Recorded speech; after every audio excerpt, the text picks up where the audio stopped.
Ninawakaribisha nyote katika jina la Yesu Kristo. Najua siku ya leo Mungu yuko tayari kutubariki. Bora tu ufungue moyo wako, uwe tayari kupokea kile Mungu ametuandalia. Katika jina la Yesu, na itakuwa ya baraka katika jina la Yesu. Amen. Nataka kuongea juu ya kichwa cha ujumbe ambao nimeuita God of all grace. Mungu wa neema yote. God of all grace. God of all grace. Mungu wa neema yote. Katika maisha tunapatanaga na majira ambayo ni tofauti tofauti. Majira mengine ni majira ya ngumu katika maisha. Majira mengine ni kukaukiwa. Majira mengine unapata ni majira ambao unagonjeka hata mwili wako. Kuna majira mengine na ya vita, unajipata ni kupigana vita tu unapigana. Hiyo ni majira katika maisha. Na pia unapatana na majira katika maisha yako, season zingine uko mdhaifu, hauna nguvu ya kuweza kuendelea. Hata saa zingine unalemewa mpaka kuomba, saa zingine unalemewa hata kusoma neno la Mungu unalemewa. Hizo tu ni majira, na majira hayo yanapokuja, kile unachohitaji maishani mwako ni neema ya Mungu.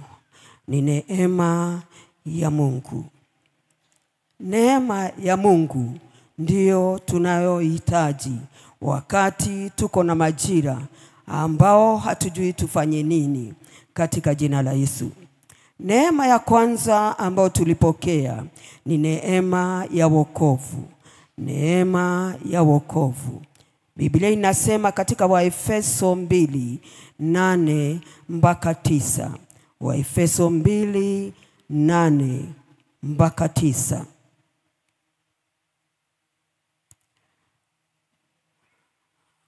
Neema ya wokovu. Waefeso 2:8. Biblia inasema, for by grace you have been saved through faith, and that not of yourself, it is the gift of God, not of works, lest anyone should boast. Neema ya wokovu tuliipokea si kwa sababu ya matendo yetu, si kwa vile tulikuwa wazuri, si kwa sababu ya vile tulikuwa tunajitahidi kufanya vyema, lakini tuliipokea ile neema ya wokovu kama kipawa kwa imani. Tuliipokea kile kipawa kile kipawa kwa imani. Tukapokea neema ya wokovu bure. Yesu akafa msalabani ni kwa sababu yako na mimi. Na alipokufa, yeye ndiye amesababisha tuwe na neema ya wokovu. Biblia inasema ya kwamba saved through faith, and that not yourself, it is the gift of God. Ni kipawa. Kwa hivyo neema ni kipawa ambacho tumepokea, kipawa cha wokovu. Not of works, si ya matendo, si ya kwamba ulitenda vyema ndiposa uokolewe, lakini umeokolewa kwa sababu ya neema, ili usijivune. Biblia inasema ili usijivune ya kwamba ni wewe ulifanya ama ulikuwa unakaa ukiwa holy ndiposa ukaokolewa. Hapana, tumeokolewa kwa neema. Tumeokolewa kwa neema, ili tusijivune ama tusione ya kwamba ni bidii yetu imetubidisha tukaokolewa. Jina la Bwana lipewe sifa. Katika Yohana Yohana 1:16. Biblia inasema, and of his fullness we have all received the grace for grace. And of his fullness, katika utimilifu wake tumepokea neema juu ya neema. Tumepokea neema juu ya neema. Biblia inasema katika utimilifu wake tumepokea neema katika jina la Yesu. Na sio tu neema, ni neema juu ya neema. Kwa hivyo ni neema ambao haina mwisho. Ni neema ambao inaendelea, ambao haiwezi kuisha. Neema ambao tumepokea ni neema ambao haina mwisho. It is a continuous grace. Ni neema ambao inaendelea. Neema ya Mungu tumeipokea. Neema ya Mungu, neema ambao ni timilifu. It is fullness. We have received grace for grace. Tumepokea neema juu ya neema. Kwa hivyo neema ya Mungu ni neema ambayo hakuna kupungukiwa. Kwa hivyo Mungu wetu hapungukiwi na neema. Na kwa hivyo ni vyema uelewe ya kwamba unapopungukiwa, Mungu hawezi kupungukiwa na neema. Kuna neema imejaa utimilivu wa neema kwake. Na kwa hivyo tumeipokea katika jina la Yesu Kristo. Jina la Bwana lipewe sifa. God reveals it in many forms to meet every need of our lives. Hiyo neema imefunuliwa kwetu ili itusaidie katika maisha yetu, na katika kupungukiwa kwetu hiyo neema itusaidie. Wakati umepungukiwa kimaombi, umepungukiwa hata kusoma neno la Mungu, umepungukiwa, neema baada ya neema inaweza kukusaidia ili uweze kusonga mbele, ili maisha yako yaweze kusonga mbele, ili usikwame mahali pamoja. Neema ndio huwa inatuwezesha kuweza kusonga mbele, kuweza kutenda mambo. Kama sio neema, siwezi kuhubiri. Na hubiri kupitia neema. Ni neema inanisaidia. Jina la Bwana lipewe sifa. Na kwa hivyo kwa neema tunaweza kufanya kile ambacho hauwezi fanya. Mungu anasababisha unaweza kukitenda. Kwa sababu gani? Kwa sababu ya neema. Neema juu ya neema imetutosha katika jina la Yesu Kristo. Ni nini kinaweza kufanya niweze kupokea hii neema ama niweze kutopokea neema ya kuniwezesha kusonga mbele? Katika Petro wa kwanza, ili uendelee kuenjoy neema ya Mungu, ni nini kinakupasa kutenda? Katika 1 Peter 5:5 Biblia inasema, likewise you younger people, submit yourselves to your elders. Yes, all of you should be submissive to one another and be clothed with humility. For God resists the proud but gives grace to the humble. Ili neema iendelee kujaa maishani mwako. Biblia inasema ya kwamba kwa wale ambao ni wachanga, waendelee kunyenyekea chini ya wale wako juu yao. Waendelee kunyenyekea. Pia inasema be submissive to one another. Tunyenyekee mmoja kwa mwingine. Ili neema izidi maishani mwetu, lazima tujifundishe kunyenyekea mmoja kwa mwingine. Jina la Bwana lipewe sifa. Na pia Biblia inasema ya kwamba to one another and be clothed clothed with humility, na mujivike unyenyekevu. Mujivike unyenyekevu. Ondoa kiburi mpendwa. Ondoa kiburi ili Mungu aweze kukuongeza grace. Ili Mungu aweze kuongeza neema maishani mwako, lazima uondoe kiburi. Jina la Bwana lipewe sifa. Na kwa hivyo siku ya leo, ondoa kiburi ili Mungu azidi kukutumia, ili Mungu azidi kuongeza neema maishani mwako. Lazima kiburi kiondoke. Biblia inasema kwamba God resist the proud but give grace to the humble. He gives grace to the humble. Anawapa wale wananyenyekea neema. Anawapa wale wananyenyekea neema. Jina la Bwana lipewe sifa. Nyenyekea ili neema izidi. Nyenyekea ili neema izidi maishani mwako. James imeongea tu hivyo hivyo. James 4:6. Biblia inasema, but he gives more grace. Therefore he says, God resists the proud but give grace to the humble.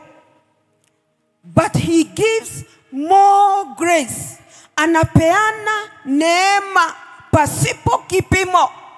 Anapeana neema pasipo kipimo mpendwa.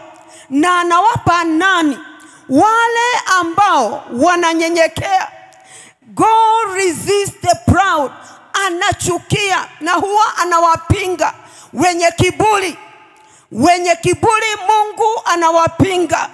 Na asubuhi ya leo, shalai, Mungu shetalai, katika jina la Yesu Kristo. Si Mungu atuondolee kiburi katika jina la Yesu Kristo. Jina la Bwana lipewe sifa. Ili tuzidi kuongezewa neema, lazima tuondoe kiburi katika kila eneo la maisha yako.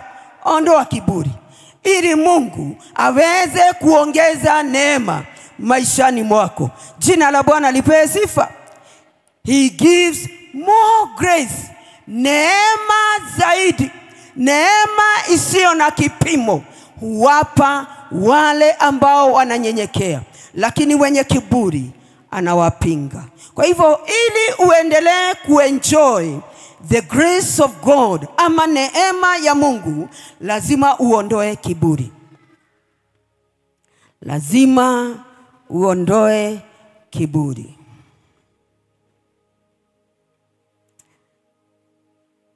Wakati mgani tunahitaji neema ya Mungu? Maana kuna wakati tunahitaji hiyo neema.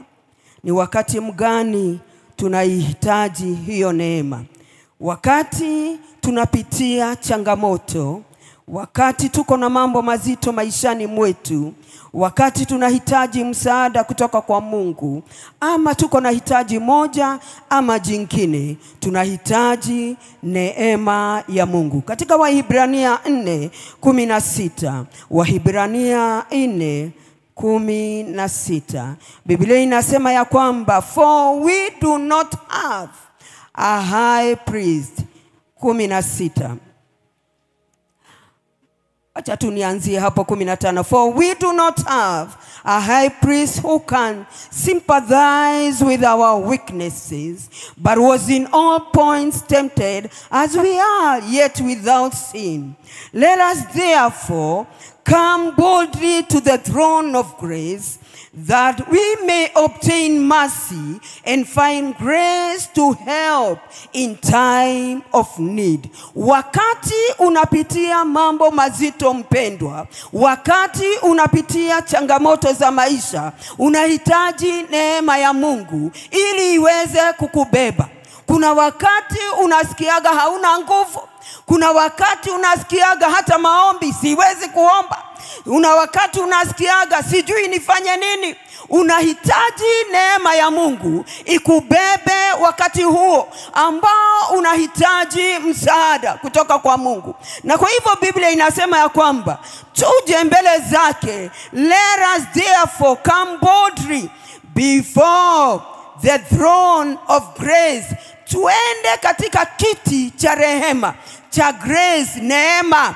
Tukaribie kiti cha neema ya Bwana tukiwa na ujasiri, ili tupate huruma za Mungu na pia tupate neema ya kuweza kutusaidia wakati tunapitia mambo mazito.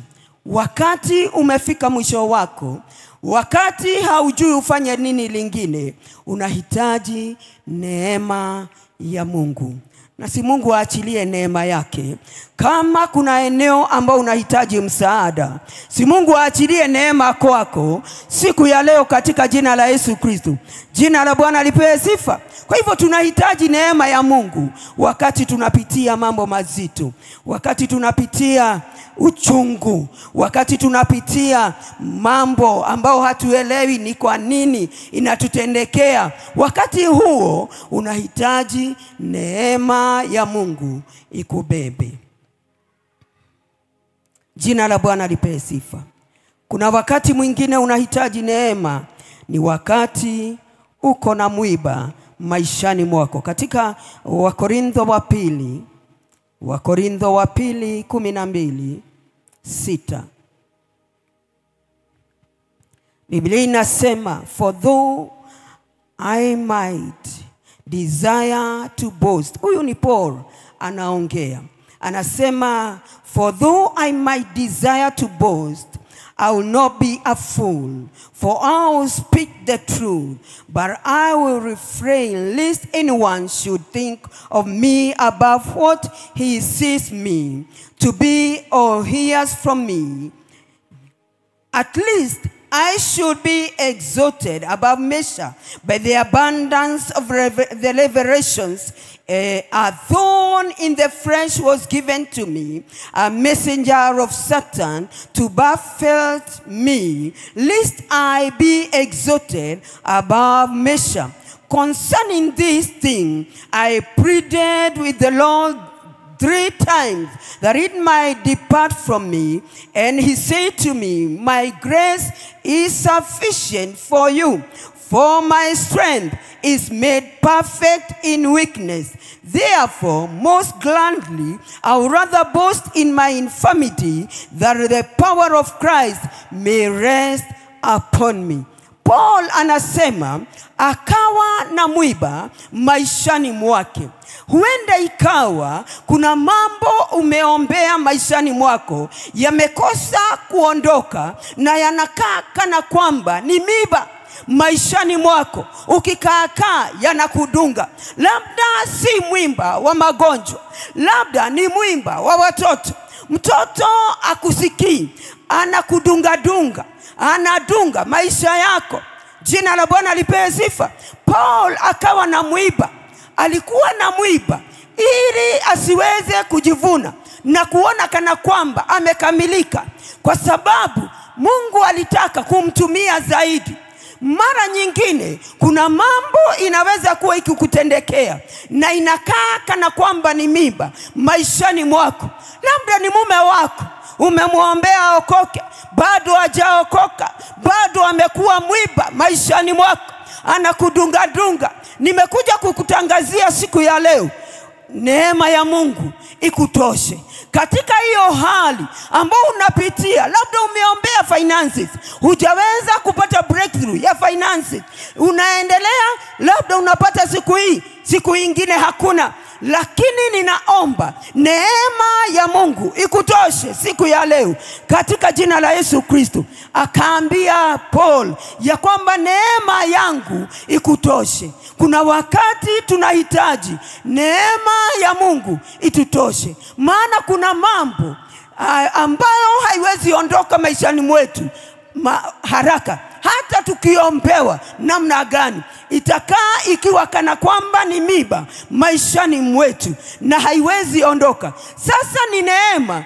Tunahitajiki Mungu atupe neema ya kuweza kukaa na zile hali, ya kuweza kuvumilia kwa zile hali, katika jina la Yesu Kristo. Jina la Bwana lipewe sifa. Na kwa hivyo Paul anasema ya kwamba niliomba mara kadhaa ili niondolewe huu mwiba, lakini huu mwiba si kuondolewa. Kwa sababu gani? Mungu hakutaka awe na kiburi, ajivune ya kwamba kile ufunuo anaopata ni yeye mwenyewe. Kuna mambo inaweza, kama Mungu akikuona ya kwamba akikubariki hata na karama, aone utajivuna, uone kana kwamba ni wewe. Ati ninajua kutabiri, ati ninajua sijui ninaonaga. Unaona kana kwamba ni wewe. Kuna kitu Mungu anaweza fanya maishani mwako, na usipo kuwa mwangalifu utaletewa mwiba maishani mwako, ili Mungu ashushe kiburi.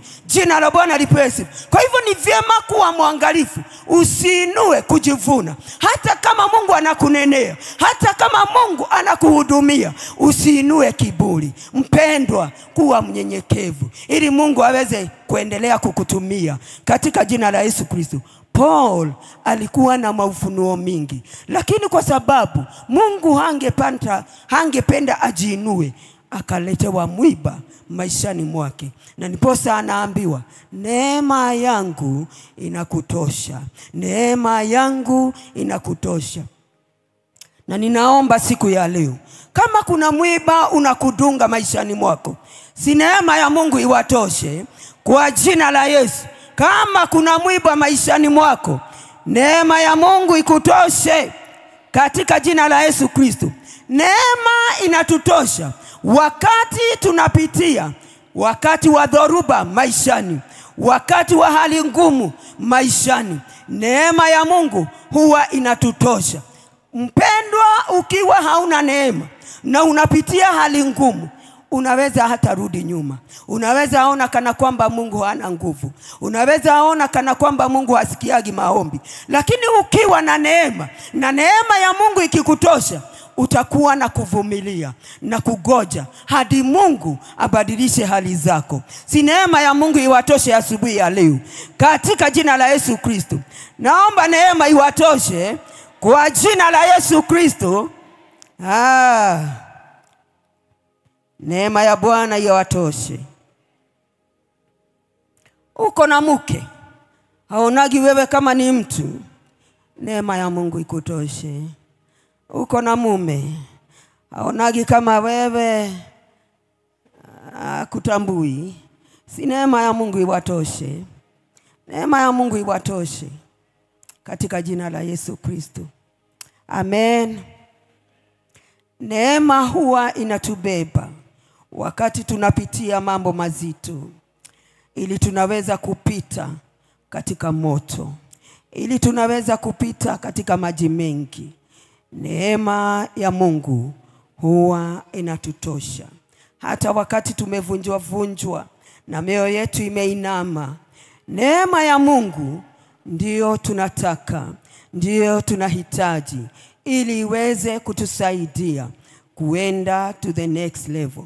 Maana usipokuwa na neema, utakaa mahali pamoja, utakuwa stagnant, uendelee kulia na kuomboleza pasipo kujua neema imeachiliwa maishani mwako ya kuovercome mambo katika jina la Yesu Kristo. Jina la Bwana lipewe sifa. Katika familia yetu tuko watoto 9.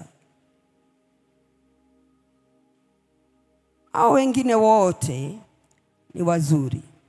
Hakuna mtu ako na shida, wameokoka. Lakini tuna mmoja ambaye hata ukimuona huwezi sema ni ndugu yangu. Alikuwa mwiba kwa wazazi wangu. Wakawa wanaomba, walikuwa watumishi wa Mungu wazazi wangu. Na kwa hivyo walikuwa wanaombea mtoto wao. Wanafanya kila kitu. Anaendelea kuharibika day by day. Anakunywa kabisa, anakuja anafanya vituko. Hata huku kwangu amekuja siku kadhaa. mpaka unaaibika. Lakini ni mwiba, maana wazazi sasa wazazi si walienda. Sasa anakujaga kwa masista. Anakuja kwako. Kuna wakati mmoja alikuja, geti yangu ilikuwa kidogo. Naona mtu akiwa juu, nashindwa ni nini hiyo inawaka. Ako na sigara kwa mdomo, ako juu na ni usiku. Amepanda juu ya gate. Ni mwiba wa familia. Lakini neema imetutosha. Jina la Bwana lipewe sifa. Labda nikiongea hivyo kwenyu kuna mtu kama huyo. Neema iwatoshe. Na ninajua hata kufa akiwa mlevi. Hiyo ninajua kwa uhakika. Hata kufa akiwa mlevi. Mungu atasababisha kuwe na kubadilika maishani mwake. Huwa saa zingine anajaribu hata kuokoka. Anakuwa mzuri miezi 2. Baadaye anarudi kwa ulevi. Na ni ile ulevi ya huku mitaani. Ulevi ya chang'aa. Tu mara nyingine alikuwa anagonjekaga. Wazazi wanaona na ni kama anaenda. Wapi? Arudi akiwa mzima. Kwa sababu gani? Ni mwiba. Jina la Bwana lipewe sifa. Ni mwiba. Na kwa hivyo neema ikawatosha wazazi wetu. Hata nasi ndugu zake na dada zake. Neema imetutosha katika jina la Yesu Kristo. Akija wewe ndio unakuwa sound mind ya kumtuliza. Kile anaongea hutaki kufuatilia. Kwa sababu gani? Neema imekutosha. Neema ya Mungu ikikutosha, hauonagi mambo makubwa. Hauonagi mambo yanaweza kukustua. Hauonagi mambo ya kukuaibisha. Kwa sababu gani? Neema imekutosha. Na kwa hivyo haustuliwi na mambo. Jina la Bwana lipewe sifa. Na kwa hivyo neema si watoshe katika jina la Yesu Kristo. Nimekuja kuleta neema ya Bwana. Neema juu ya neema itutoshe katika jina la Yesu Kristo. Kwa hivyo kama kuna mambo kama hayo maishani mwenu, neema ya Mungu iwatoshe. Pia tunahitaji neema ya Mungu katika utendaji kazi. Pasipo neema ya Mungu, kutenda kazi hii ya Mungu itakuchosha. Kutenda kazi ya Mungu itakuchokesha. Tunahitaji neema ya Mungu ili tuweze kumtumikia Bwana vilivyo. Katika Wahibrania 12, Wahibrania 12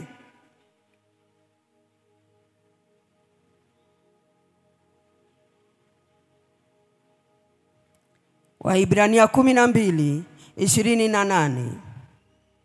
Biblia inasema, therefore, since we are receiving a kingdom which cannot be shaken, let us have grace by which we may serve God acceptably with reverence and godly fear.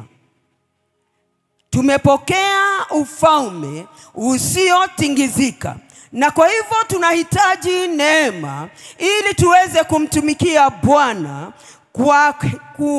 kumtumikia Bwana ili tukubarike na huduma yetu ikubarike mbele za Bwana. Tunahitaji neema na pia hofu ya Bwana na kumhofu Mungu katika jina la Yesu Kristo. Kwa hivyo wakati tunatumika, tunahitaji neema ya Mungu itutoshe. Pia katika Warumi 12:5, Biblia inasema, so we being many, we are one body in Christ and individually members of one another, having then gifts differing according to the grace that is given to us. Let us use them. If prophecy, let us prophesy in proportion to our faith. Biblia inasema sisi ni mwili mmoja. Mwili mmoja wa Kristo. Wewe ni ndugu yangu, mimi ni ndugu yako. Sisi sisi ni mwili wa Kristo.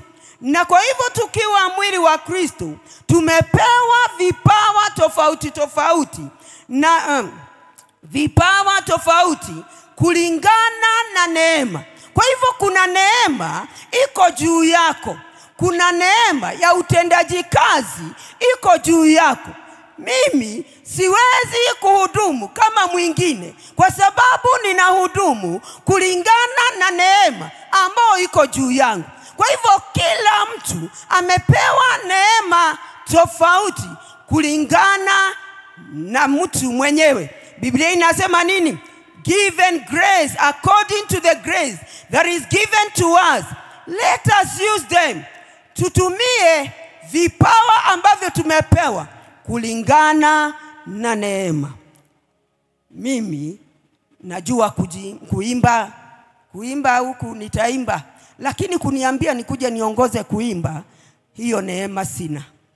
Neema, kuna wale wamepewa hiyo neema, wanaweza kuimba. Watumie hiyo neema kufanya kazi na kuserve Mungu. Mwingine amepewa huduma, kipawa cha kutabiri, atabiri kulingana na neema iliyo juu yake. Wewe ni nabii, tabiri. Jina la Bwana lipewe sifa. Tabiri kulingana na neema ambao umepewa iko juu yako. Kila mtu amepewa neema. Kila mtu amepewa neema. Na hizi neema ni tofauti. Na pia vipawa tumepewa, different gifts according to the grace. We have been given different gifts according to the grace that is upon us. Tumepewa vipawa kulingana na neema iliyo juu yangu. Kwa hivyo ukiona nikidhogadhania ama mwingine akifanya vibaya, ni kulingana na neema iliyo juu yake. Jina la Bwana lipewe sifa. Usianze kumtoa makosa, usianze kumtoanisha, kwa sababu ni kulingana na neema iliyo juu yake. Kwa hivyo tunafanya kazi ya Mungu.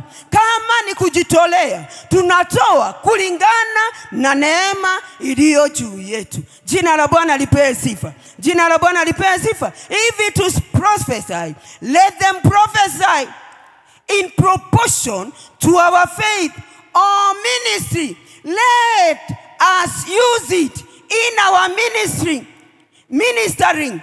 He who teaches in teaching, atumie neema kwa kufundisha, kwa kufanya huduma. Labda umepewa huduma ya kwenda mahospitalini, enda ufanye huduma ya hospitali kulingana na neema ambao umepewa.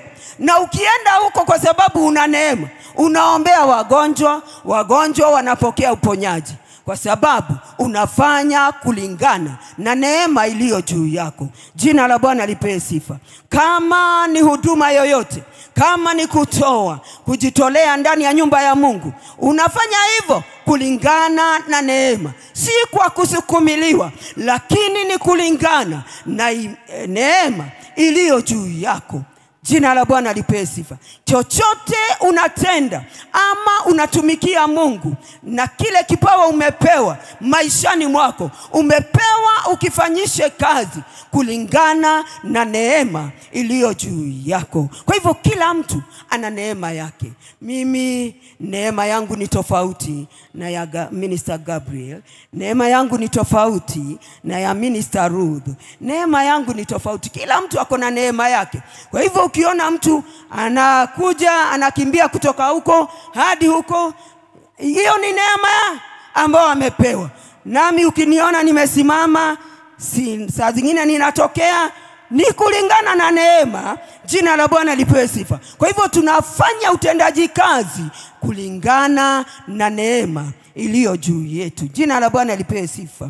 He who exalts in exaltation, he who gives. Hata yule anapeana kulingana na neema yake.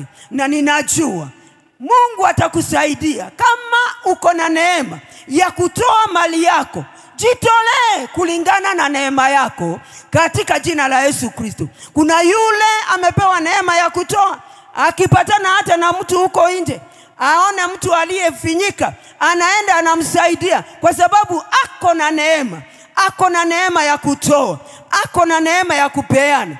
Na kwa hivyo hawezi kuwa mtu wa kupeana kama wewe hauna neema. Si Mungu atupe neema, neema mbalimbali, maana Mungu hupeana neema mbalimbali kwa jina la Yesu.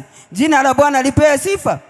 Biblia inasema who gives with deliberity. Who gives with deliberity. He who lends with diligence. He who shows mercy with cheerfulness. Behave like a Christian.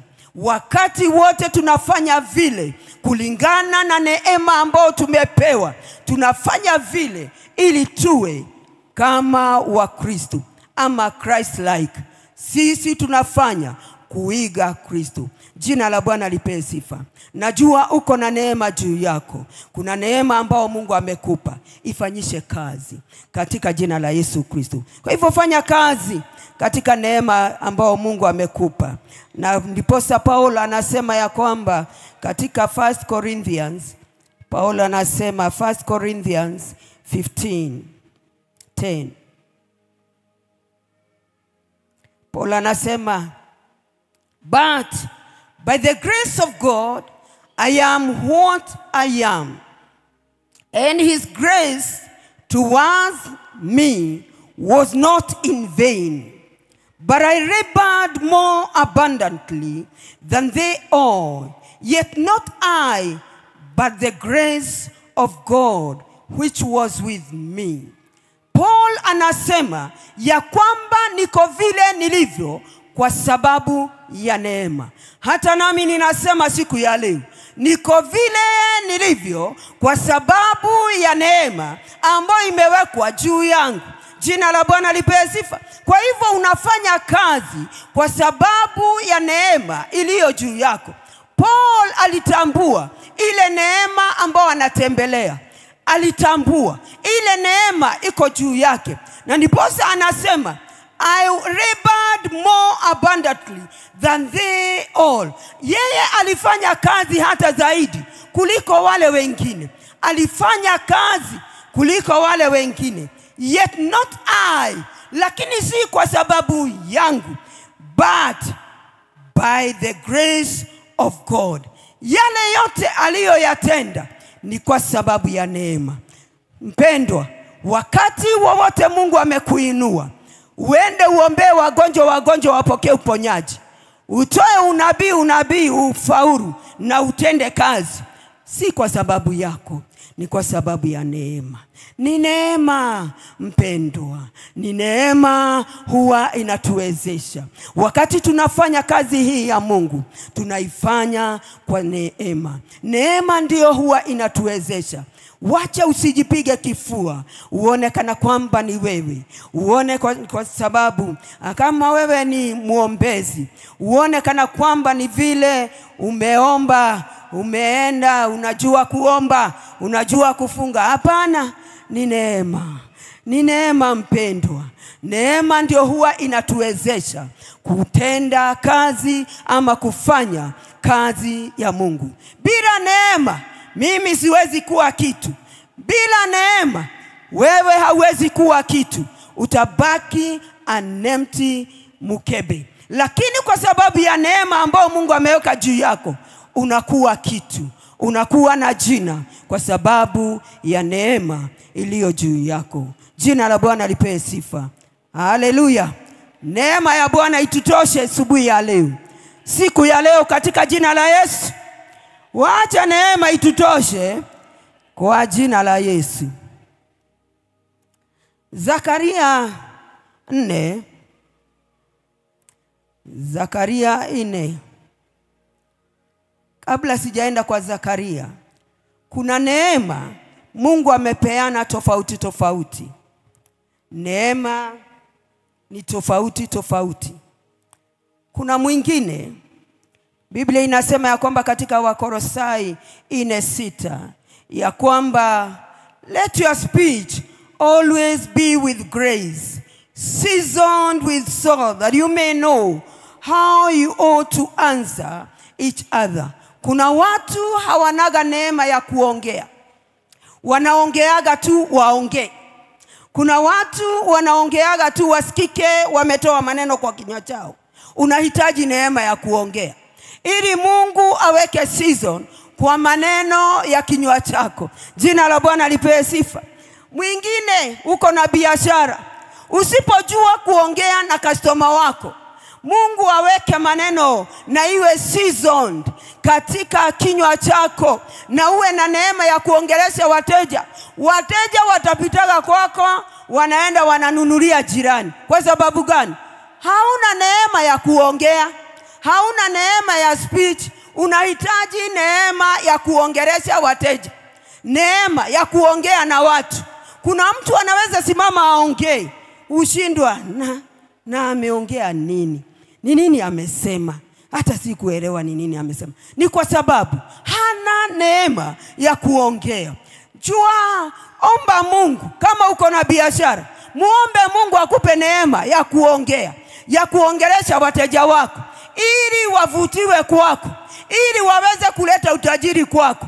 Lazima ujue kuongea, na ni neema huwa inapeanwa. Maana Mungu hutupa neema mbalimbali. Kwa hivyo utapokea neema hata ya kuongea, neema hata ya kutengeneza utajiri utapokea. Mungu anaweza kukupa neema hata ya kufanya utajiri, hata ya kumultiply, uwe na abundance. Hiyo utaenda ujisomee katika Wakorintho wa pili 9:8. Mungu huwa anapeana neema ya kuwa in abundance, ya kupata mali, ya kupata utajiri. Unapewa neema katika jina la Yesu. Na kwa hivyo unapewa neema hata ya kupata yale mambo ambayo hauna unahitaji maishani mwako. Mungu anaachilia neema maishani mwako, na unakuwa hausumbuki, kwa sababu kuna neema ambayo inavutia utajiri, neema ambayo inavutia mali, neema ambayo inavutia wateja, neema ambayo inavutia customers. Jina la Bwana lipewe sifa. Na kwa hivyo Mungu huwa anaachilia neema mbalimbali. Pia neema huwa inakuwa. Neema huwa inakuwa, na inakuwa kwa kujua neno la Mungu. Neema huwa ina grow. Neema huwa ina grow.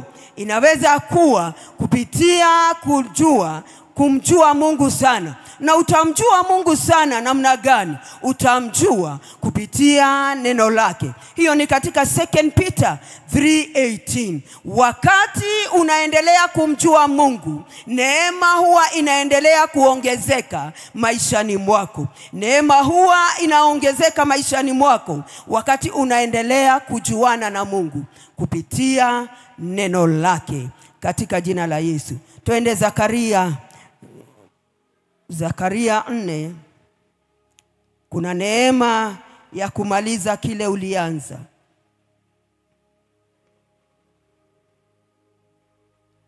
Neema. Zakaria 4.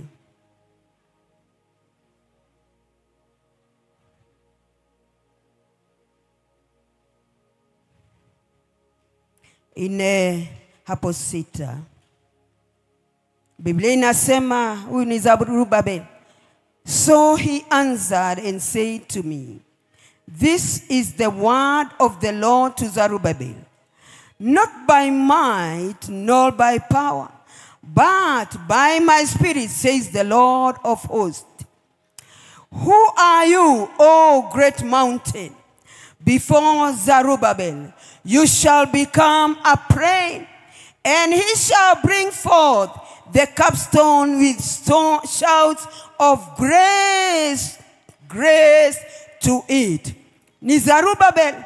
Kulikuwa na jambo alikuwa ameanzisha, lakini akaambiwa kulikuwa na kizuizi, kilikuwa kinakaa kama mlima. Na labda kuna kizuizi mbele yako, kinakaa kama mlima, kinakuzuilia usiweze kusonga. Zerubabel akaambiwa, mlima huu ni nini mbele zako? Maana si kwa nguvu ama uwezi, bali ni kwa Roho wa Mungu. neema ya Mungu inakuwezeshaga hata kunenea milima. Milima inaondoka kwa jina la Yesu. Kulingana na neema ambayo iko juu yako, unaweza nenea milima na milima inaondoka. Zerubabel anaambiwa wakati aliwekelea jiwe la mwisho, kukawa na shout, grace, grace. Neema juu ya neema. Neema hiyo ndio ilimwezesha ili kuweza kumaliza kazi aliyekuwa ameaminiwa. Biblia inasema nini hapo chini? O Zerubbabel, moreover, the word of the Lord came to me saying, the hands of Zerubbabel have laid the foundation of this temple. His hands shall also finish it. Then you will know that the Lord of hosts has sent me. Neema juu ya neema ndio ilikuwa itakiwe imwezeshe Zerubbabel baada ya kuondolewa milima aweze kumaliza ile kazi alikuwa ameaminiwa. Wengine waliachia kazi katikati kwa sababu neema iliisha. Wengine waliachia huduma katikati kwa sababu neema iliisha. Lakini neema ikiwa juu yako, utamaliza kile ulianza. Wakati wowote unaanza kitu, utakimalizia. Kuna wakati nilikuwa nimeenda kusoma kushona manguo. Na wakati nilienda kushona manguo, nikafika katikati, nikachoka. Hakukuwa na neema ya kuweza kumaliza course. Nikaachia katikati nikiwa tu. Baada ya kutafuta nini nitafanya, nimefanya vitu mingi mpaka kushona nguo. Mpaka machine nikanunua ya kushona manguo. Niliwachia katikati, sikumaliza course. Kwa sababu gani? Hakukuwa na neema. Wakati hakuna neema, hauwezi maliza kile kitu umeanza. Utaachia katikati. Ni ombi langu siku ya leo ya kwamba kile ambacho umeanza maishani mwako, unaanza kujenga nyumba, inafika mahali foundation umele, alafu unakosa fedha. Tumekataa hiyo. Mungu aachilie neema ya kupata pesa za kumalizia hata ujenzi ambao umeanza katika jina la Yesu Kristo. Unaanza kutoa pesa, unataka kununua kaplot. Alafu ukipika pale katikati, pesa inakosa ya kulipa kaplot. Pesa yako inaogelea, maana hawezi kukurudishia. Ni neema unahitaji ili Mungu akuwezeshe kumaliza kulipa ile plot ulianza katika jina la Yesu Kristo. Si Mungu akupe neema kama vile alimpa Zerubbabel katika jina la Yesu Kristo, akaweza kumaliza kile ambacho alianzisha. Biblia inasema ya kwamba hiyo mjengo umeanza, lazima ukamilishe. Kwa hivyo ukianza kusave ili ufanye jambo moja ama lingine, wacha kile umesevia, isije mambo mengine hapo katikati yatakayokula ile pesa mpaka unakosa kutimiza kile ulitarajia. Mungu atuondolee katika jina la Yesu Kristo. Chochote kinaweza zuilia kama milima ambayo ilitaka kumzuilia Zerubbabel, si Mungu aiondoe siku ya leo kwa jina la Yesu. Mungu aondoe milima maishani mwenyu katika jina la Yesu Kristo, ili uweze kumalizia kile ambacho umeanzisha. Ninapomalizia Zakaria 12. Zakaria 12. 12:10. Biblia inasema, and I'll pour on the house of David and on the inhabitants of Jerusalem the spirit of grace and supplication. Then they will look on me whom they pierced. Yes, they will mourn for him as one who mourns for his only son, and grieve for him as one grieves for a firstborn. Biblia inasema nini? Mungu akasema kwa wana wa Daudi, the house of David, kwa nyumba ya Daudi, na pia the inhabitants waliokuwa wanaishi Jerusalemu, nitawamwagia roho ya neema, ili waweze neema na pia maombi. Roho ya neema na maombi, ili waweze kumtazama yule Yesu aliyekufa pale msalabani, that was pierced. Unajua watu wengi, they are not real, they are fake. Mtu unaweza ona hata uko mbele za Bwana, lakini you are not real before the Lord. Haufungui moyo wako mbele za Bwana. Uko na mambo umejifichia. Uko na mambo na Mungu huwa anaona moyo. Akawa akiwaambia wana wa Israeli na the house of David, that they may look on me whom they pierced, yule walio mdunga, ili hiyo kuomboleza na ili hiyo machozi waomboleze wakiwa real, si watu fake. Waomboleze wakijua huyu Kristo ni yule tuliye msulubisha, ni yule tuliye mwagika msalabani. Waomboleze wakiwa na huo uchungu. Roho wa grace, neema ya Bwana, the spirit of grace ikishuka miongoni mwetu, inatuma tunakuwa real. Ukifanya huduma, haufanyi ili uonekane na watu. Haufanyi ili utambulike na watu. Hautoi ili watu wakutambue. Wewe ni lili, unatoa kutoka kilindi cha moyo wako. Na hilo neno alikuwa na maanisha waone, wahisi kutoka milindi vya mioyo yao ya kwamba huyu ndiye Yesu ambaye tulimsulubisha. Na ni ombi langu siku ya leo, Mungu atuachilie na atupe roho ya neema, ili tuwe lili wakati tunamfanyia Mungu kazi, wakati tunahudumu, wakati tunamfanyia Mungu huduma, tuwe real, tusiwe watu fake katika jina la Yesu Kristo. Hujawahi kuwa na marafiki fake? Wanachekeshaga mtu lakini ndani yao wanafanya Ushawahi kuwa nao? Mimi nimekuwa na wengi marafiki fake, lakini uzuri ni kwamba ukinikaribia nitakuelewa tu. Jina la Bwana lipewe sifa. Haleluya. Kwa hivyo Mungu hataki watu fake kwake, anataka watu real. Na ndiposa alitaka kuwamwagia roho wa neema na maombi, ili wawe na uchungu wa kukumbuka kile kitendo kilichofanyika msalabani, na ili wahisi huo uchungu.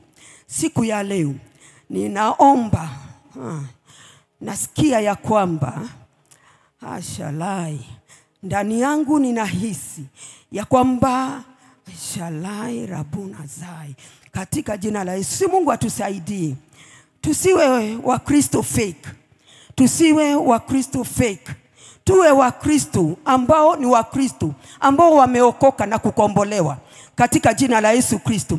Tusiokoke tu tukiwa kanisani, wewe uko salama, lakini huko nje unafanya vituko.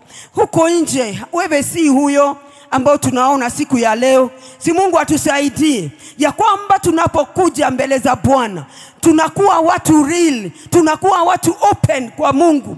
Na ni ombi langu siku ya leo ya kwamba Mungu aachilie roho wa neema katika maisha yetu. Wengine watasema tuko pamoja na wewe askofu, lakini hawako pamoja, wako kwingine, mawazo yao na maisha yao iko kwingine. Lakini wakiwa hapo wanaoneshana tuko pamoja, mimi ni wa Allah, lakini wewe uko mbali, umeenda mile. Mungu atuletee watu lili ambao watabeba mzigo wa Bwana, ambao watakuwa na uchungu wa kazi ya Mungu. Jina la Bwana lipewe sifa. Uwe na uchungu wa kazi ya Mungu. Wakati kazi ya Mungu haiendelei, wakati kazi ya Mungu haisongi, uko na uchungu ambao ni lili, si uchungu fake. Katika jina la Yesu Kristo, jina la Bwana lipewe sifa. Uchungu ambao ni lili. Unasema ni muombezi, unaombea kanisa, lakini unaomba ukiwa na mengine ndani ya moyo wako.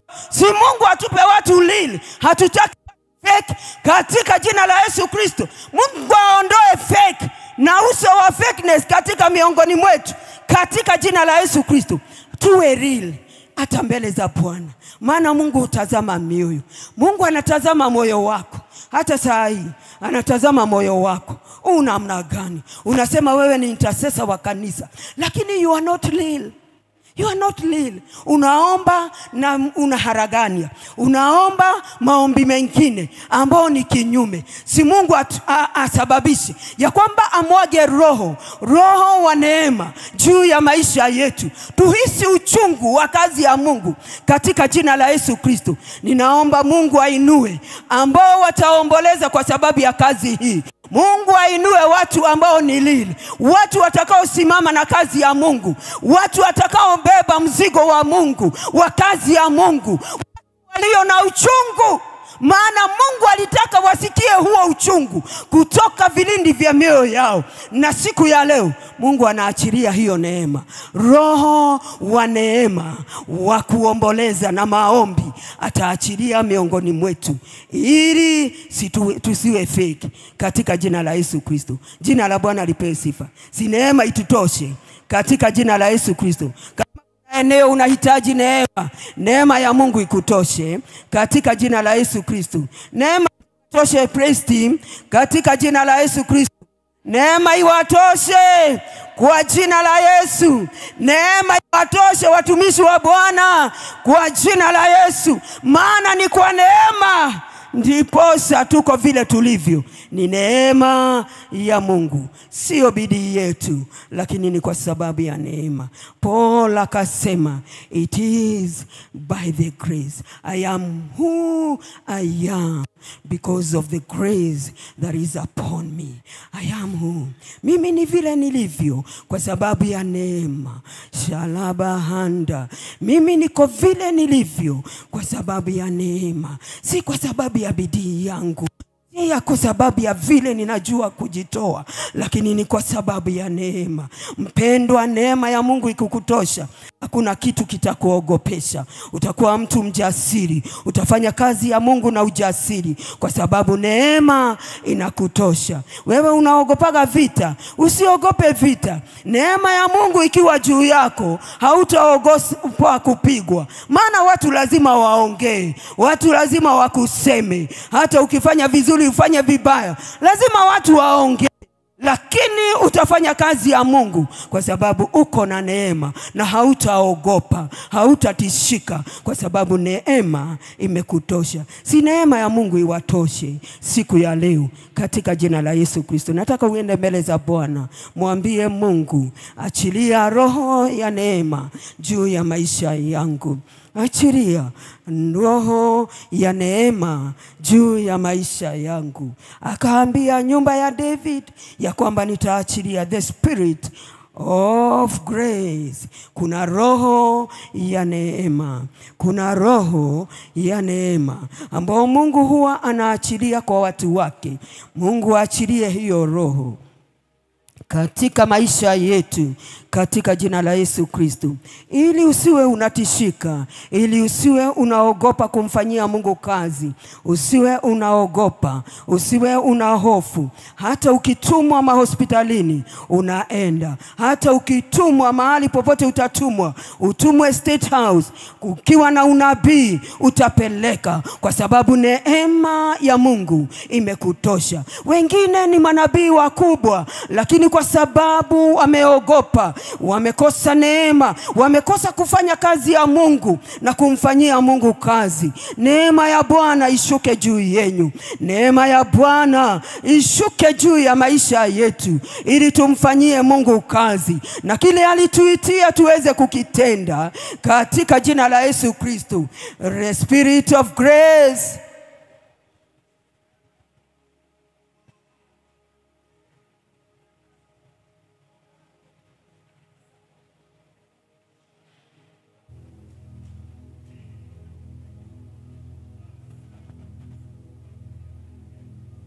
welcome. Welcome the Spirit of grace. The Spirit of grace. The Spirit of grace. May it rest upon us this day. Roho wa neema ushuke utawale miongoni mwetu. Roho wa neema rekabaganda rimazia rimana masai riazai rekada zina magande marano zerebeketa ribanazia ida sherebena makata libaganda o shalabahande rebena mazaya rikarabarabaganda ribarabazaya rekete rebeketa limazaya makanda rabori na mazaya rabakuta ribana shalahande rebena mazaya. Oh God, our Father and our King, Shakabaganda Raboria Rekataya Labasande Remena Mazaya, oh Shalabahande Rimazia Ridina Zekete Baganda. Tumwagie roho wa neema siku ya leo. Mwaga roho wa neema kama vile uliwaambia wana Bwana nyumba ya Daudi ya kwamba utawamwagia roho wa neema. Ninaomba roho wa neema Bwana akashukia watu wako siku ya leo katika jina la Yesu Kristo. Hata wale wanatutazama Bwana, roho wa neema akawashukia siku ya leo. Shakabaganda Raboria Rikataya Labaganda Raboria Rimana Masandere Bena Mazaya Rikataya Rabaganda Rimaketa Rimazaya kwa jina la Yesu Kristo. Shabaganda rimazaya, wale walio na huduma uwape neema Mfalme ya kufanya kazi kulingana na neema iliyo juu yao katika jina la Yesu Kristo. Tunakushukuru Mungu, twasema ni asanti, winuliwe na utukuzwe. Asanti kwa wema wako, fadhili na upendo wako mkuu. Pokea sifa, heshima na adhama zote. Asante kwa sababu ya neno lako siku ya leo. Ninaamini ya kwamba wale ambao walikuwa wamepungukiwa na neema, Bwana umewajaza na neema mara tena katika jina la Yesu Kristo. Neema itawawezesha kusonga, neema itawawezesha kuanza mambo na wanakamilisha, neema itakaowawezesha Bwana kuvumilia miba iliyo maishani mwao, neema ambayo itakaowawezesha Bwana kupitia mambo mazito na wanafaulu, wanakuwa washindi katika jina la Yesu. Na achilia hiyo neema maishani mwetu katika jina la Yesu Kristo. Bwana tunakushukuru na tunakuabudu, na ni katika jina la Baba, Mwana na Roho Mtakatifu naomba na kushukuru. Amen. Ningependa tumtolee Bwana sadaka zetu siku ya leo. Naomba ushers, kama wewe hauna kadi, unataka kutoa tithe yako, naomba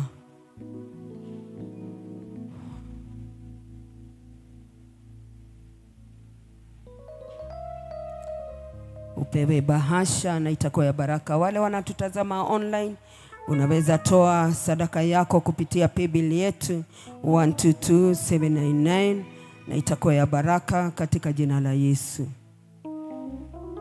Toa sadaka yako kupitia paybill yetu 122799 na itakuwa imefika katika jina la Yesu. Wale tunatoa fungu la 10 tunaweza simama.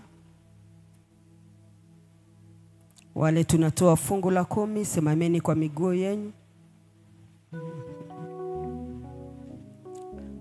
Na kushukuru Mungu kwa wale wote ambao wanatoa fungu siku ya leo. Ninaomba baraka maishani mwao. Ninaomba dirisha za mbinguni zikafunguka, zikawamwagie baraka zaidi katika jina la Yesu, mpaka wakose mahali pa kuweka. Na Bwana ukemee muharibifu maishani mwao katika jina la Yesu Kristo. Sadaka hizo ama fungu hiyo ya 10 ikatakasika na kukubalika mbele zako kama manukato inukao vyema, na ni katika jina la Baba, Mwana na Roho Mtakatifu naomba na kushukuru. Amen. Tunaweza leta fungu zetu za 10 katika madhabahu. Ninapoomba wale wanatoa sadaka za hiari, kuna wale walisema watakuwa partner na bishop, watapatina watakuwa wakitoa pesa za kulipa rent ya mahali hapa. Pia ninakukaribisha, iko bahasha yetu, unaweza weka kile uliahidi pledge yako ya kila mwezi, uweke kwa bahasha yako na itakuwa imefika katika jina la Yesu. Weka, usisahau kama ulisema wewe utakuwa ukisimama na hii kazi, tafadhali unakumbuka unatoa mwezi, tuko mwezi mwingine, unaweza kujitolea na itakuwa ya baraka. Wale tunatoa sadaka tusimame kwa miguu yetu katika jina la Yesu. Baba, ninakushukuru, ninakuabudu, ninasema ni asanti kwa wale wamekuja na kitu mikononi mwao. Hawajakuja ndani ya nyumba yako wakiwa mikono mitupu, wamekuletea kitu, wamekuja kukuheshimu na mali yao. Ninaomba Mfalme wa amani, hiyo mikono isiwahi kosa kitu katika jina la Yesu, ukawapa utele katika kila eneo la maisha yao. Na kwa sababu tunaingia misimu ya Krismasi, wengine wanashindwa watafanya nini na familia zao, ninaomba mbingu zao zikafunguka, ukawapa utwalizi wanachohitaji kwa sababu ya Christmas na msimu huu. Bwana ukawatwalia kwa sababu wewe ni mtwalizi katika jina la Yesu Kristo. Ninaomba baraka maishani mwao, baraka wanapotoka, baraka wanaporejea manyumbani katika jina la Yesu Kristo. Na hizo sadaka zikatakasike na kukubalika mbele zako kama manukato inukao vyema, na zikafaa katika kazi yako katika jina la Baba, Mwana na Roho Mtakatifu naomba na kushukuru. Amen. Tunaweza toa sadaka zetu katika jina la Yesu. Toa sadaka zako. Kama iko kwa simu, tumia paybill yetu na itakuwa imefika katika jina la Yesu.